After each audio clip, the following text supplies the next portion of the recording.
Psalm chapter 23. This is the word of the Lord. Verse 1. The Lord is my shepherd, I shall not want. He makes me lie down in green pastures. He leads me beside still waters. He restores my soul. He leads me in paths of righteousness for His name's sake. Even though I walk through the valley of shadow of death, I will fear no evil, for you are with me. Your rod and your staff, they comfort me. You prepare a table before me in the presence of my enemies. You anoint my head with oil, my cup overflows. Surely, goodness and mercy shall follow me all the days of my life, and I shall dwell in the house of the Lord forever. Amen. Ito po ang salita ng Panginoon. Makakaupo na po tayo. So sinulat ni David ang Psalm chapter 23 na ang point of view niya ay ang Diyos bilang kanyang pastol, kanyang shepherd, at si David naman bilang tupa ng Diyos, bilang sheep ng Diyos. Dahil dito, dahil sa katotohanan na ang Diyos ang kanyang pastol, hindi siya magkukulang. Magkakaroon siya ng lahat niyang pangangailangan, ang lahat ng mga pamamahinga na kailangan niya ay matutugunan, at maging sa mga panahon na siya ay naliligaw, siya ay ipapanumbalik ng Diyos. Pero sa verse 4, katulad ng preaching ni Pastor Erdy last week, nagkaroon ng shift. Nagkaroon dito ng pagbabago. Mula sa isang third person point of view, He is my shepherd, He restores my soul, He gives me rest. Mula sa third person point of view ay naging second person point of view, kausap niya na mismo yung Diyos. Anong sa panahon, sabi ni Pastor Erdy, ng kasaganahan, dinedescribe niya kung gaano nagpo-provide ang Diyos. Sa panahon naman ng kadiliman, though I walk in the valley of shadow of death, I will fear no evil. Sino nang kausap niya? Diyos na. You are with me. Kinakausap niya na dito ang Panginoon. From talking about God, he was now talking to God. Now, may shift doon sa verse 4, pero may panibagong shift na naman sa verse 5. Dahil mula doon sa imagery ng isang pastol at tupa sa verse 1 hanggang 4, ngayon naman sa verse 5 ay nagkaroon ng ibang imagery, nagkaroon ng bagong picture. Ang picture naman sa verse 5 ay parang isang host at isang guest, na kung saan ang Panginoon ang naghahanda ng lamesa, ang Panginoon ang naghahanda ng pagkain, ang Diyos ang naghahanda ng mga inumin, at ang manunulat, siya mismo ay ang kumakain, pinaghahandaan nung host. Yan yung nabasa natin sa verse 5. Merong mga nag-aaral, pinag-aaralan itong text natin, na mga nagsasabi na yung verse 5 ay patungkol pa rin sa sheep at shepherd, pero meron ding nagsasabi na ito ay isang hard shift. Ito na ay hindi na tungkol sa pastol at sa kanyang mga tupa. Talagang host at guest na yung imagery dito. Now, gusto kong ibigay yung position na ito, yung buong psalm, ay tungkol sa Diyos bilang hari. At dahil siya ay hari, siya ay pinaniniwalaan at tinitignan bilang isang pastol, at siya rin mismo ay isang host. Kung titignan natin sa kasaysayan, doon sa ancient Near East na mga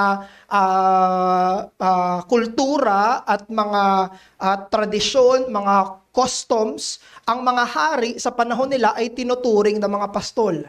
Ang mga hari sa panahon nila ay tinuturing na mga shepherd. Maging yan ay totoo doon sa Egypt. Sa panahon nila, yung mga pharaohs nila ay tinuturing na mga nagpapastol ng mga pinagaharian niya. Maging sa lugar doon sa ilang lugar sa Mesopotamia, ganon yung nangyayari. Kung baga, yung hari, siya ay tinuturing na isang pastol. Ganon din, Psalm 80 verse 1. Pakinggan nyo to. Psalm 80 verse 1.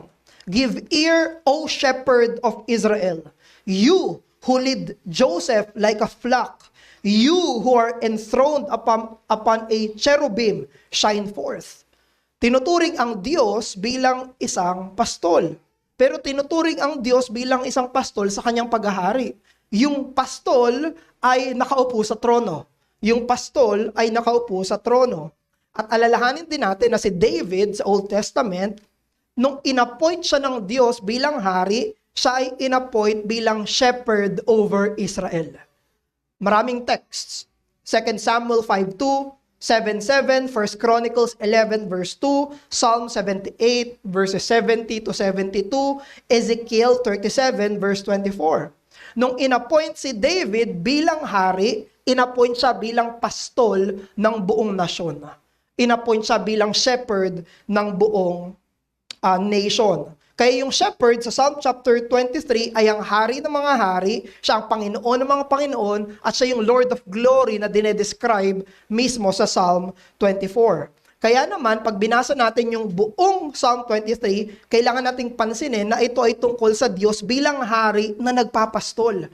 Kaya sa verse 5, pwede pa rin makita natin na siya ay hari na pastol na siya ring naghahanda dito sa ng mga handa para sa kanyang mga guests. Sa covenant terms, sa covenant language, ito ay patungkol sa mga suzerain kings at vassal kings. May dalawang hari at meron silang tipan, merong mas mataas na hari na nagpoprotekta, nangangalaga sa mas mababang hari. Yung suzerain kings, ang mas mataas na hari, ang mas mababang hari ay yung mga vassal kings. Ang isang hari ang mas mataas, ang isang hari ang mas mababa, ang isang hari ang nagpoprotekta, ang isang hari ang pinoprotektahan. Ganito ang relasyon ni David sa kanyang Diyos. Ganito ang relasyon ni David sa kanyang hari. Bilang hari, ang Diyos ang nag-provide kay David ng mga needs niya, nagbigay sa kanya ng proteksyon mula sa kapahamakan. Verse 1 hanggang 4. Bilang hari ni David, siya ang naghanda ng katagumpayan na may pista maging sa harap ng mga kaaway niya. Verse 5. Bilang hari ni David, ang Diyos ang nagbibigay sa kanya ng pag-asa kung saan maninirahan siya sa templong palasyo nung hari na yon. Verse 6. Kaya ang Psalm 23 verse 1, sinabi doon, "The Lord is my shepherd, I shall not want." Yan ay totoo na summary ng buong psalm. Sinabi sa verse 1, "The Lord is my shepherd, I shall not want." Hindi ako magkukulang. Bakit hindi ako magkukulang? Dahil lang Diyos ang aking pastol na hari. Inelaborate yan.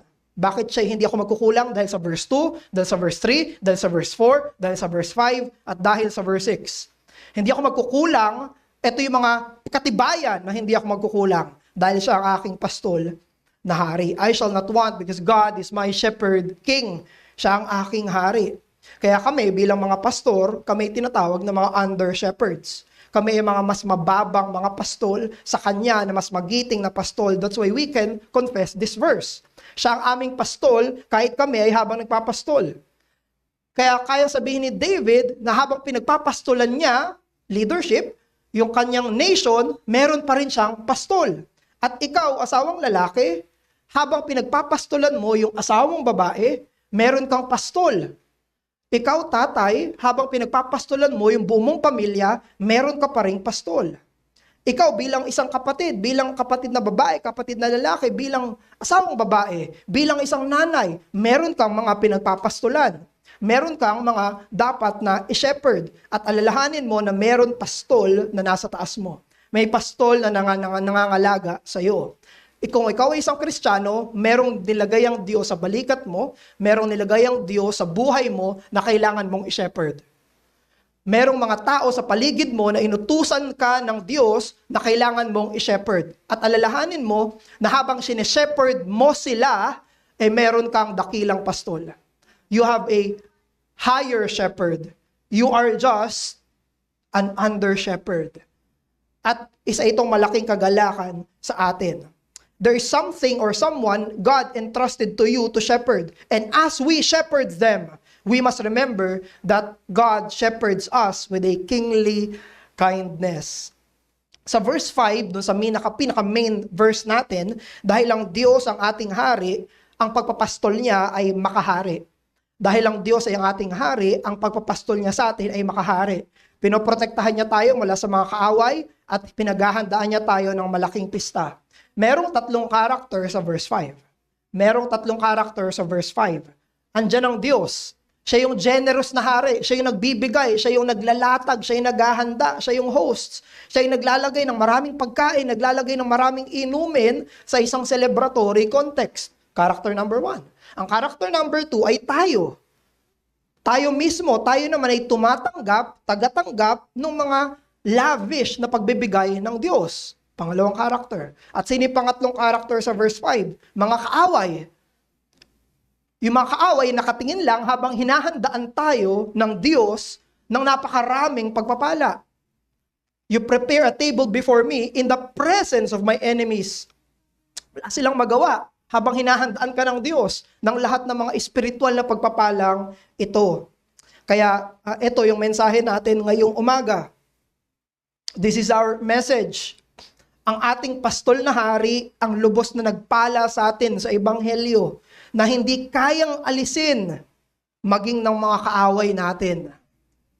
Ang ating pastol na hari ang lubos na nagpapala sa atin sa Ebanghelyo na hindi kayang alisin maging ng mga kaaway natin. Our shepherd king has overblessed us in the gospel, which our enemies are powerless to remove. At kung ikaw, hindi ka pa Kristiyano ngayong umagang to, katulad ng exhortation ng presider natin kanina, kung hindi ka pa mananampalataya ngayong umagang ito, si Jesus pa rin ang hari mo. Hindi ka nga lang nagpapasakop sa Kanya. Si Jesus pa rin ang hari mo. Walang makakapag-alis ng pagkahari ni Jesus. Pero hindi ka nga lang nagpapasakop sa Kanya. At hindi mo matatanggap ang lahat ng pagpapala na pinag-uusapan natin dito dahil ang mga pagpapala na meron sa Psalm chapter 23 ay mga pagpapala kay Jesus. Ito yung mga pagpapala sa kanila na merong ugnayan sa ating Panginoong Hesukristo. Kaya kung ikaw ay hindi pa Kristiyano ngayong umagang ito, sana ay magkaroon ka ng conviction sa pakikinig mo ng mensahe na sa labas kay Hesukristo ay kamangmangan. Labas kay Hesukristo ay reverse Psalm 23 ang meron ka. Baliktarin mo yung Psalm 23. Yan ang meron ka. Labas kay Jesus. Hindi siya ang pastol mo, palagi kang magkukulang, wala kang pangangailangan, wala kang proteksyon, sa libis ng kadiliman, wala kang kasama. Nandun ka sa panig ng mga kaaway, habang binibigyan ng Diyos ang mga anak niya ng maraming pagpapala, at sumpa ang hahabol sa iyo buong buhay mo at hindi ka maninirahan sa templo ng Panginoon. If you are outside of Christ, you will have the reverse Psalm 23. That's why sana sa pakikinig natin, pag-ampak natin dito ng passage natin, makita mo, ganun pala yung nakay Jesus, ganun pala yung sa ilalim ng pastol na hari. Gusto ko ring mapabilang doon at magkaroon ka ng pagsisisi at pananampalataya na magpasakop sa Panginoong Hesukristo. May you have the eyes of faith today. May you see the gospel today. May you believe in the Savior, the Shepherd King today, and be saved. Ngayon, sa pangangaral natin, bilang pag-unpack natin ng mensahe na ito, sinabi natin na yung pastol na hari natin ang lubos nagpapala sa atin na ang mga kaaway natin ay hindi nila kayang alisin ito. Ibig sabihin, meron tayong dalawang klase ng pagpapala mula sa verse 5. There are two kinds of blessings from the Shepherd King in verse 5. Una, we have blessings that are protected, and number 2, we have blessings that are abundant. Doon sa verse 5, makakita tayo ng two blessings. Pagpapalang pinoprotektahan at pagpapalang may kasaganahan. So, tignan natin yung una, blessings that are protected. Katulad natin, si David ay may mga kaaway. Hindi ito tungkol kung may kaaway ba tayo o wala, may kaaway ba si David o wala. Ang pinag-uusapan dito ay sino yung kaaway ni David. Sino yung mga kaaway ni David? Maraming mga iba't ibang interpretations na pwede nating tignan. Kung sino yung mga kaaway ni David, pwedeng literal na mga kaaway niya, pwedeng spiritual na mga kaaway niya, pwedeng general na mga kaaway niya. Pwedeng mga literal na kaaway ni David. Marami yung mga tumutuligsa sa kanya. Marami yung gusto yung kapahamakan niya. For example, si King Saul. Siya na yung tumalo kay Goliath. Siya na yung tapat sa haring ito. Hindi niya kinitil yung buhay ni Saul kahit kaya niya nang gawin. Pero ano pa rin ginawa ni Saul? Gusto pa rin siyang patayin. Gusto pa rin siyang tapusin. Maging yung isang anak niya na si Absalom, nagrebelde sa kanya at gusto siyang patalsikin bilang itinayong hari. Kaya naman, itong mga kaaway dito ay maaari mga literal na mga kaaway ni David. At yung table na binabanggit dito, it symbolizes God's provision. Pwede naman mga spiritual enemies, mga kaaway espiritual katulad ng kasalanan, kamatayan at ni Satanas mismo. In-emphasize dito na maging sila ay powerless na alisin yung mga pagpapala na meron si David. Or brother. Pwede rin naman na kahit sino yung mga nag-o-oppose kay David, gusto siyang masaktan, gusto siyang mapariwara, espiritual. Pwedeng ito yung mga kaaway na dinedescribe dito. Pero pansinin nyo, sa verse 5, ang sinabi doon, God prepares a table before me in the presence of my enemies. Yung Diyos, hinahandaan si David sa harap ng mga kaaway niya. Anong sinasabi noon? Pag pinag-uusapan natin yung kaaway, yan yung mga gustong sirain tayo. Gustong mapahamak tayo. Ayaw yung kabutihan natin. Gusto yung kasamaan natin. Gusto maligaw tayo. Gusto mapahamak tayo. Gusto masira tayo. Yan ang ibig sabihin ng kaaway. Yan yung tunay na kaaway. At yung mga kaaway na yon, gusto siyang sirain. Yung mga kaaway na yon, gusto siyang mapahamak. Sa harap nila, hinandaan ng Diyos si David. Sa harap nila, nakatingin lang sila, hinahandaan ng Diyos si David ng isang pista, ng isang handaan. Anong sinasabi ng verse? Wala silang magawa. Hindi nila maipahamak si David. Hindi nila masira si David.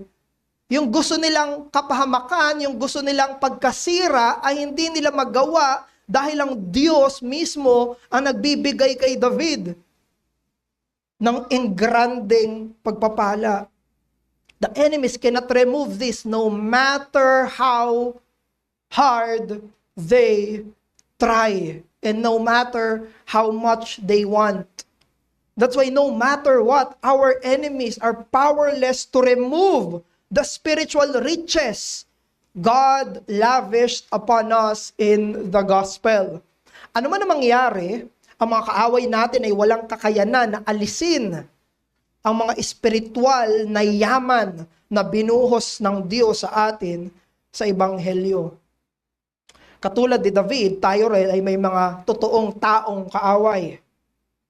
Katulad ni David, meron din tayong totoong mga espiritual na mga kaaway.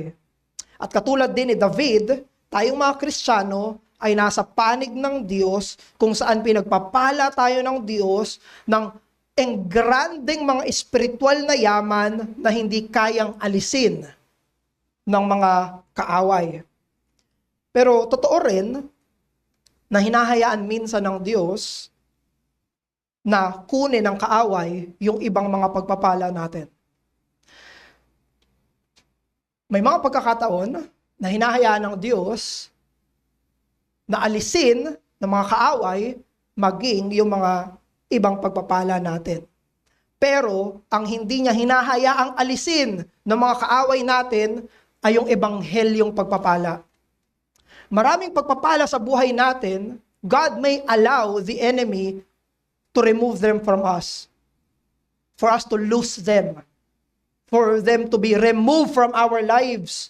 Pero ang hindi hahayaan ng Diyos na engranding pagpapala ay walang iba yung pagpapala ng Ebanghelyo. Alanin niyo si Job, kung saan hinayaan ng Diyos na alisin ni Satanas kay Job ang kanyang 10 anak.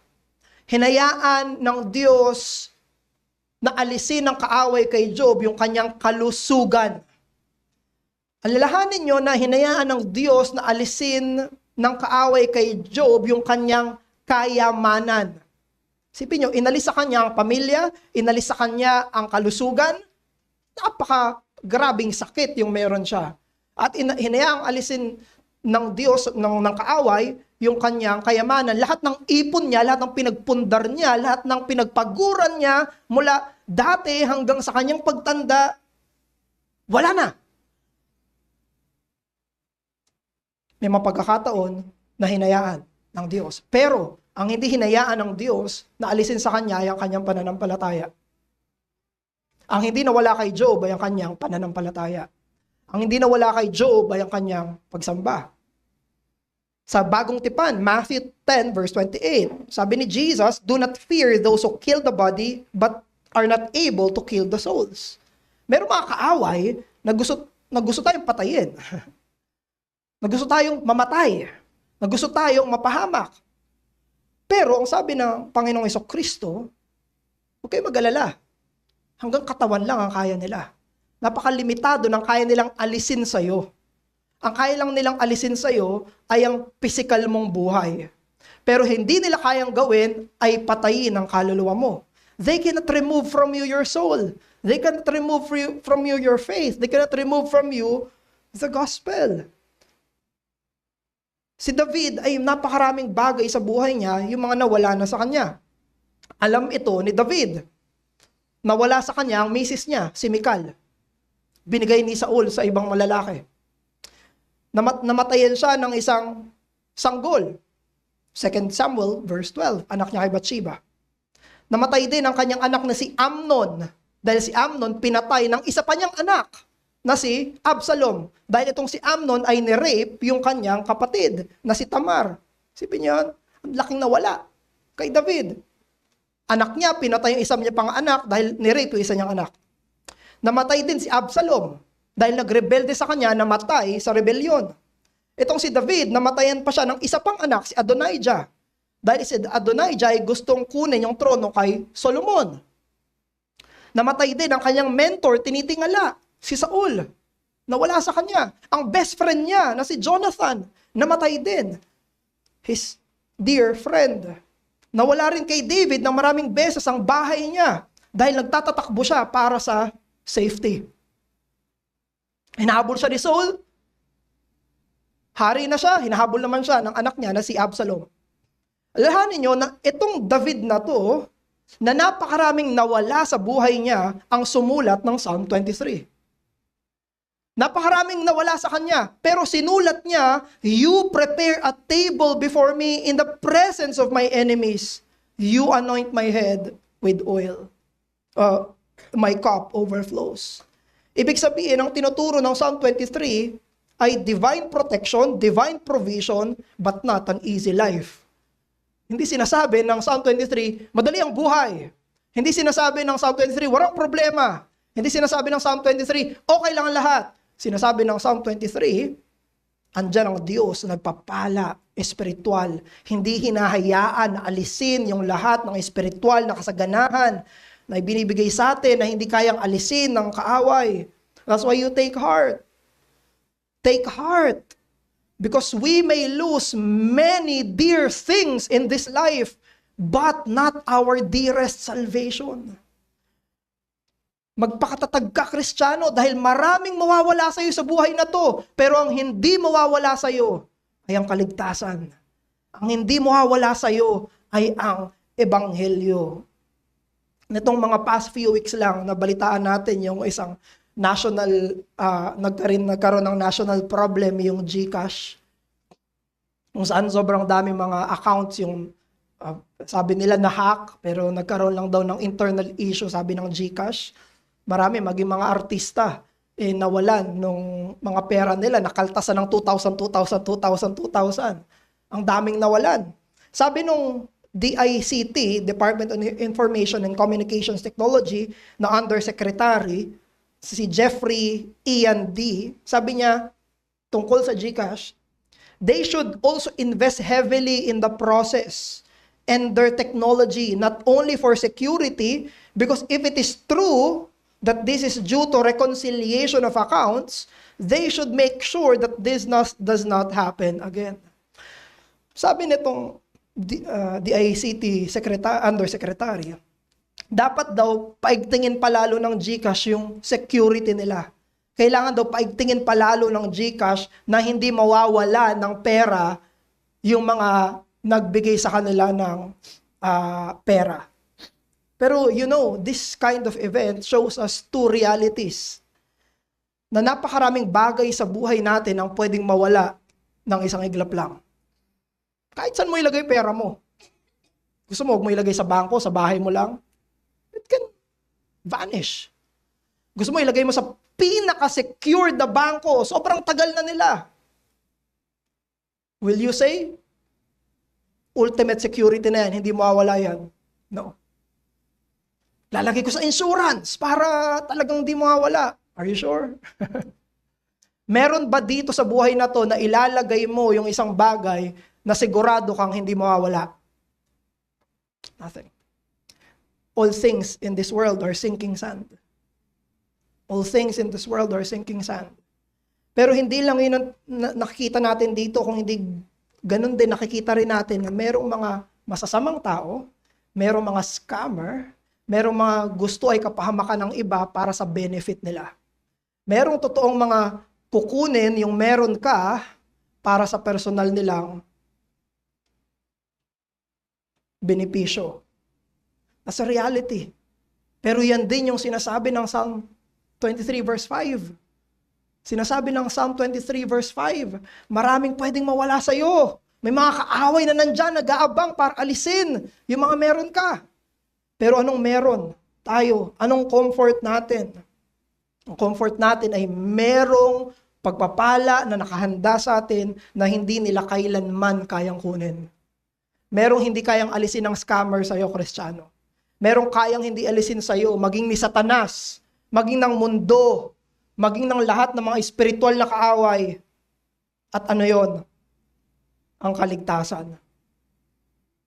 That's why, huwag kang mag-take comfort sa lahat ng temporary blessings na para bang maglalast ito. Huwag mong hawakan ang lahat ng temporary blessing as isipin mo, eternal to, eternal to, eternal to. It's not. Huwag mong isipin eternal, yung hindi. Imbes, ilagak mo yung comfort mo sa hindi mawawala sa'yo. Sa hindi hanggang dito lang sa buhay na to. Sa magtatagal hanggang walang hanggan dahil hindi hahayaan ng Diyos na alisin ito sa'yo. That when you lose every earthly blessing in this life, you will still have Christ. You will still have the gospel. Isipin mo na ang lahat ng nawala sa'yo sa buong buhay mo. Isipin mo, gano'n na karaming tao yung nawala sa buhay mo. Gano'n na karaming pagmamay-ari yung nawala sa buhay mo. Gano'n na karaming cellphone yung nawala mo. Gano'n karami na yung nawala sa'yo. Pero alam mo, nasa iyo pa rin ang pananampalataya. Nasa iyo pa rin ang kaligtasan. Nasa iyo pa rin ang ebanghelyo. Nasa iyo pa rin si Jesucristo. Nawala na lahat, pero ito, nandito pa rin. God prepares a table before me in the presence of my enemies. Kayang alisin ang mga kaaway mo, yung trabaho mo. No. Kaya nilang alisin yung trabaho mo ngayon. Kaya nilang alisin yung mga anak mo. Kaya nilang alisin sa buhay mo yan. Pwedeng alisin si Light sa akin, anytime. Pwedeng alisin sa iyo ng Diyos ang asawa mo. Pwedeng alisin din sa iyo ang kalusugan mo. Pwede ring alisin sa iyo ang lahat ng pinag-ipunan mo. Lahat. Said. Pwede ring alisin sa iyo ang lahat ng pagmamay-ari mo. Bahay mo ngayon, nasa iyo na. Sasakyan mo. Mga ininvest mo. Ba't ang hindi nila kayang alisin ay ang lamesa at ang handaan na hinanda sa iyo ng Diyos. They may want, these enemies, our spiritual enemies, want us, our salvation to be removed from us. Gusto ng kaaway na alisin sa atin si Kristo, alisin sa atin ang ebanghelyo, alisin sa atin ang pananampalataya, alisin sa atin ang kaligtasan, pero hindi nila magawa, nakatingin lang sila. Hindi nila maalis. Yung iba kaya nilang alisin, pero ito, wala silang magawa. Gustong-gusto nila na mamatay ka espiritual. Gustong-gusto nila na mawala sa iyo ang Diyos. Gustong-gusto nila na maalis sa iyo ang ebanghelyo, pero wala silang magawa. God prepares a table before me in the presence of my enemies. Those enemies hate me. Yung mga kaaway na yun ay gustong hindi na ako maging Kristiyano. Gustong mag-apostate ako. Mag-apostasy ako. Gusto nila na tumalikod ako sa pananampalataya. Gusto nila mapunta ako sa impyerno dahil wala sa akin si Kristo. Gusto nila alisin si Kristo sa akin. Pero nakatingin lang sila. They cannot do that. Do you know why? Because God is there. While beset with many enemies, have confidence that you and your gospel portion are safe and secured because of God. Brethren, I repeat, take heart. We may lose many dear things in this life, but not our dearest salvation, not our dearest gospel, not our dearest Christ. At alam niyo kung saan yung final fulfillment nitong verse 5?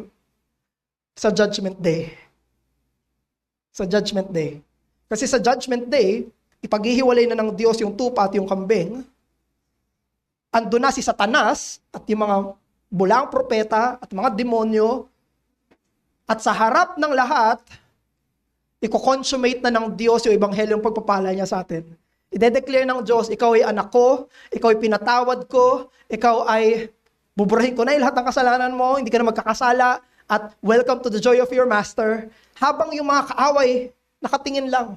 Wala silang magagawa. Papasok ka na sa glory. Papasok na yung new heavens at new earth. Papasok na yung eternal glory at itong mga si Satanas na ito, mga demonyo na ito, ang mga bulaang propeta, ang mga gusto ay kapahamakan mo, wala silang magagawa. That's eternal. Eternal table. Eternal feast.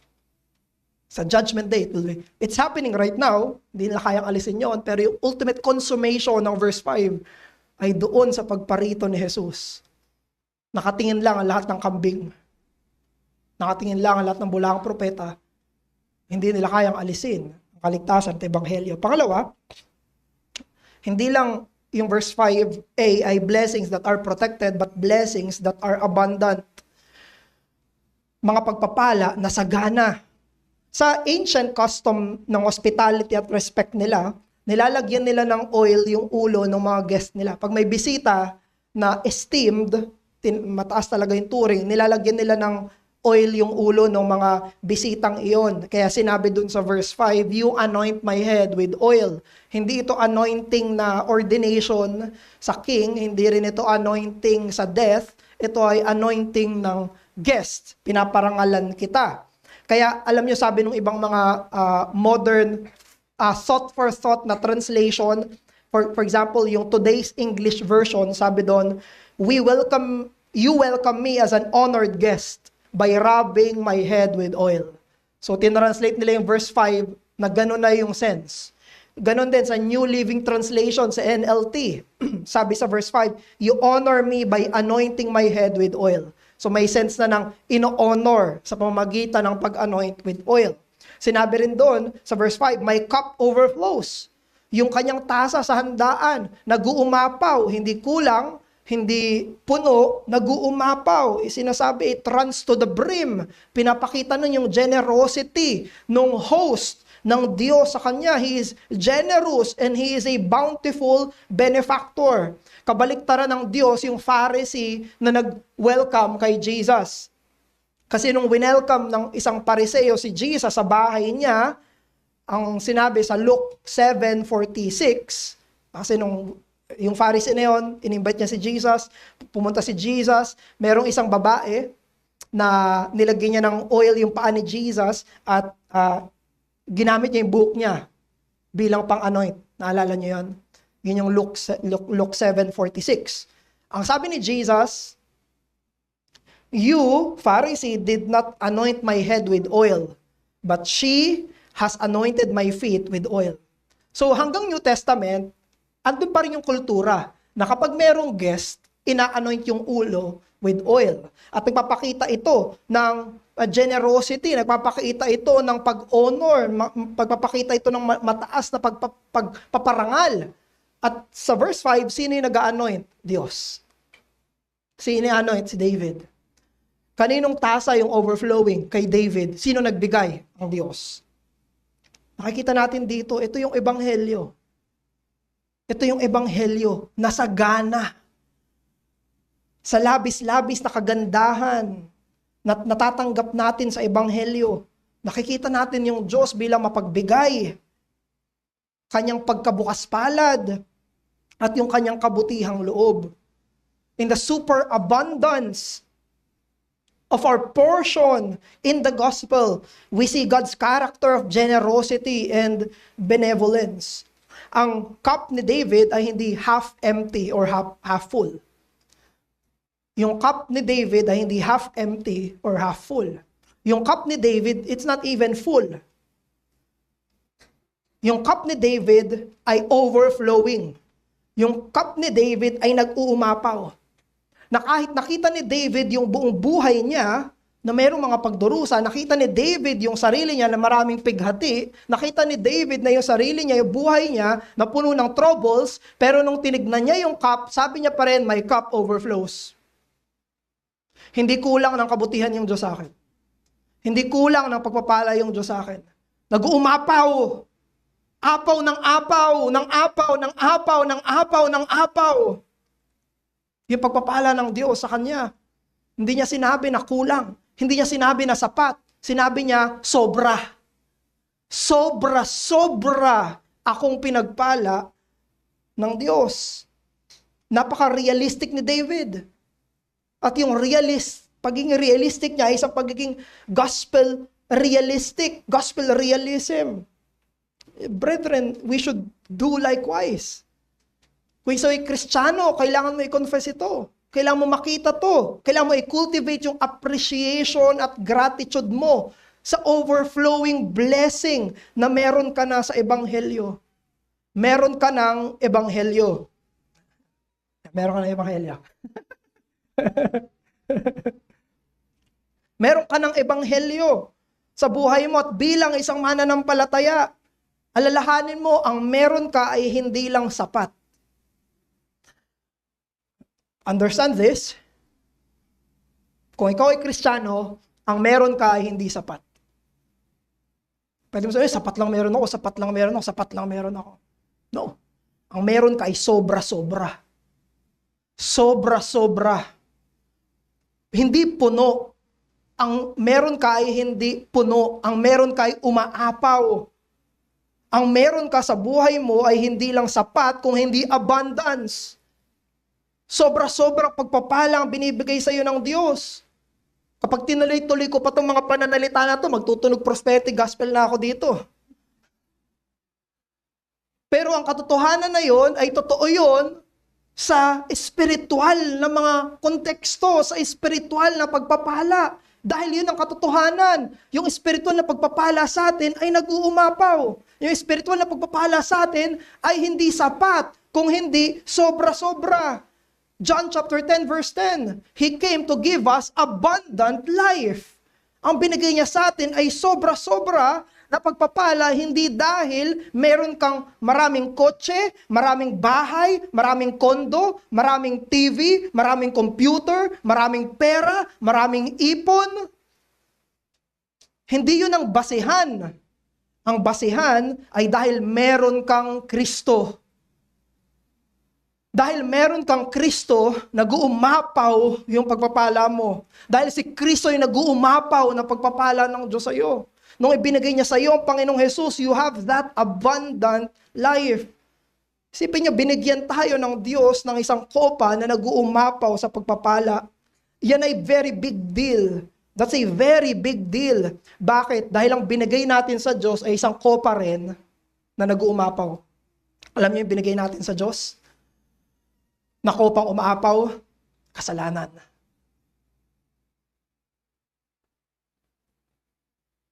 Ang meron tayo ay isang kopa na punong-puno ng kasalanan. Ang kasalanan mo ay hindi medyo lang. Ang kasalanan mo ay hindi puno lang. Ang kasalanan mo ay umaapaw. Ang meron ako, ay nag-uumapaw na kasalanan. Palagi. Apaw ng apaw ng apaw ng apaw ng apaw na kasalanan.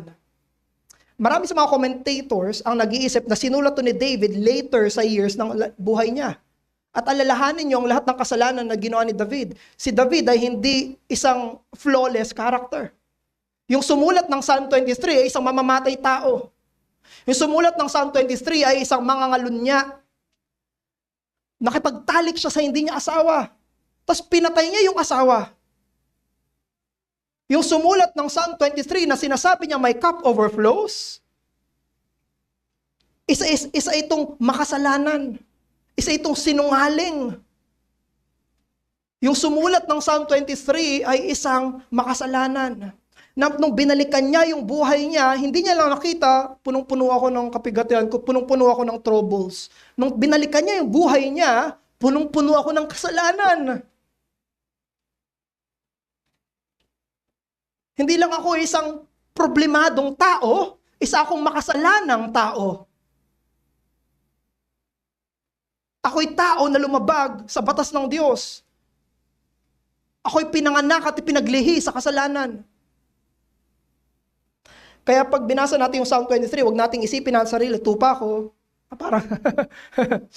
Parang tayo isang tupa na cute, na puti, fluffy. Ganun ako. Ang kailangan ko lang mula sa Diyos ay proteksyon. Kailangan ko lang mula sa Diyos ay provision. Kailangan ko lang mula sa Diyos ay pagsama niya. No. Pag binasa natin ang Psalm 23, alalahanin natin na tayo ay makasalanan. Pag binasa natin ang Psalm 23, alalahanin mo na ikaw ay makasalanan. Hindi tayo parang tupa na, ay, nagkamali lang ako, kaya ako naligaw. No. Tayo ay mga tupang sumusuwag sa pastol niya. Tayo ay mga tupang lumalaban sa pastol niya. Tayo ay mga tupang nagre-rebelde sa pastol niya. Hindi ka lang nagkamali, nagrebelde ka. Hindi ka lang, may kahinaan kasi ako eh. Hindi. Nilalapastangan mo ang Diyos.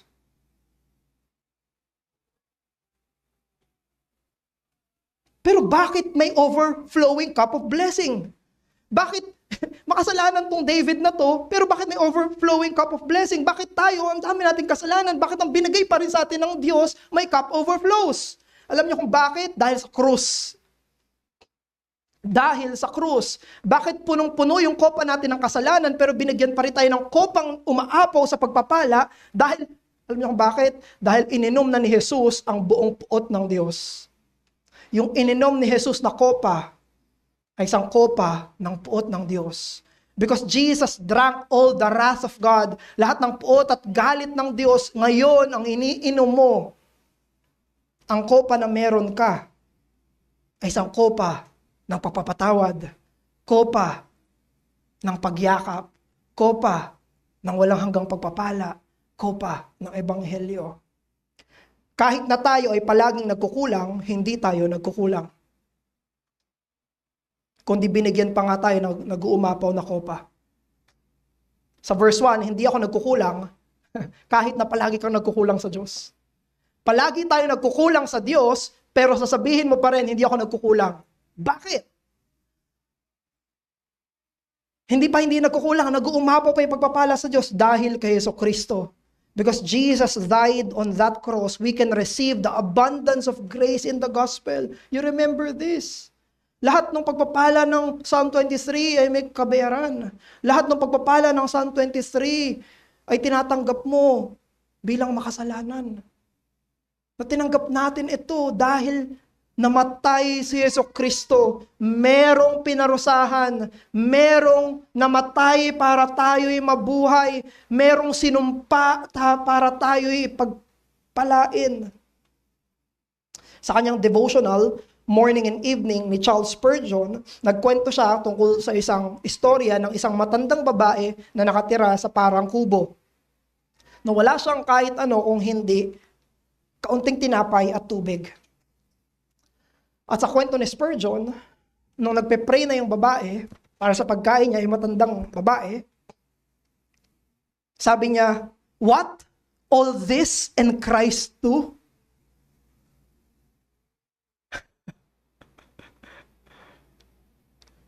Nakatira siya sa maliit lang. Siya lang mag-isa.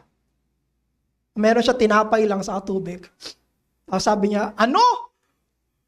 Ang dami ng meron ako."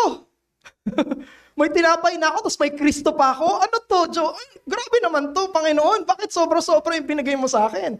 Alam niyo, nasa isip ng matandang babaeng yon, my cup overflows. Because he have Jesus Christ. And he has a little bread, her cup overflows. Sobra-sobra yung meron siya. Ang sinabi ng babaeng yon ay yung verse 5. Kaya, mananampalataya, alam nyo, ang demonyo ay tinetempt ka na ngayon at itetempt ka pa mamaya na maging discontent ka.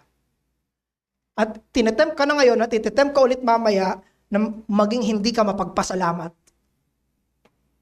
At kapag nakatetempt ka nito, ang kailangan mong kantahin ay ang Psalm 23 verse 5.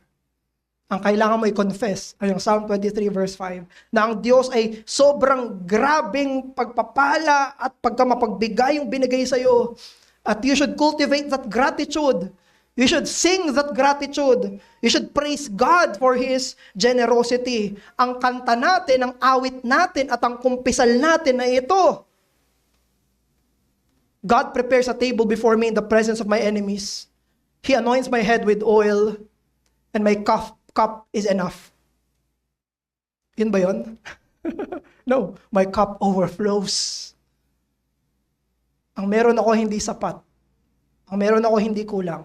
Ang meron ako ay sobra. Yan ang kakantahin mo. Yan ang aawitin mo. Ang meron ako ay sobra. Tignan mo ang kopa mo. Nakikita mo ba na umaapaw ito? Manalangin tayo.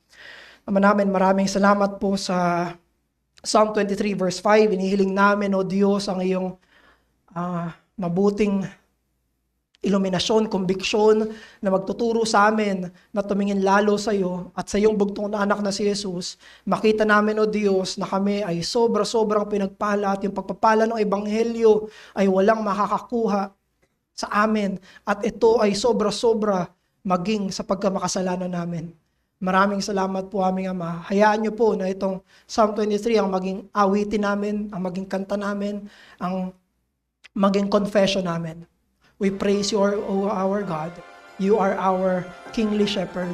In the name of our chief shepherd, the Lord Jesus Christ. Amen.